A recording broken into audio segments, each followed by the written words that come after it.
అలిపిరి వద్ద శనేశ్వర విగ్రహానికి సంబంధించి అది మహావిష్ణువు విగ్రహం అన్నట్టు కూడా రకరకాల కామెంట్స్ చేసిన నేపథ్యంలో టీటీడీ మాజీ చైర్మన్ తిరుపతి మాజీ ఎమ్మెల్యే భూమన్ కరుణాకర్ రెడ్డికి ఈ మధ్య కాలంలోనే నోటీసులు ఇవ్వడం జరిగింది. అయితే ఆయన నోటీసుల్లో భాగంగా కాసేపటి క్రితం తిరుపతి ఈస్ట్ పోలీస్ స్టేషన్కి చేరుకుని అక్కడ విచారణకు హాజరవడం జరిగింది. పోలీసులు భారీగా చేరుకుని అక్కడ బారిగేడ్స్ ఎటువంటి ఇబ్బందులు లేకుండా ఆయనకి ఏర్పాట్లు చేశారు. అవాంఛనీయ ఘటనలు లేకుండా ఏర్పాట్లు చేసి ఎంపీ గురుమూర్తి కూడా అక్కడికి రావడం జరిగింది. ఉధృతలు కొనసాగకుండా ఆయన విచారణకు సహకరించాలంటూ కూడా కోరడం జరిగింది. అందువల్లనే కరుణాకర్ రెడ్డి ఒక్కరు మాత్రమే, ఆయనతో పాటు ఒక లాయర్ మాత్రమే పోలీస్ స్టేషన్లోకి వెళ్ళడం జరిగింది.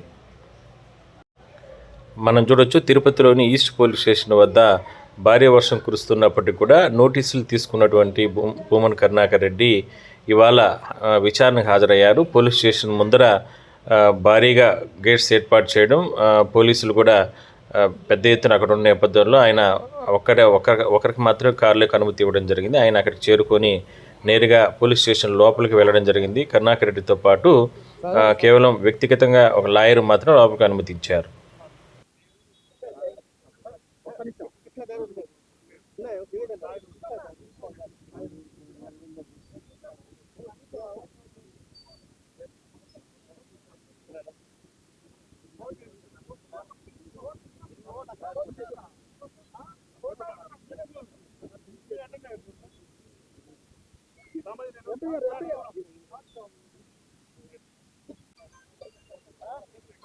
సార్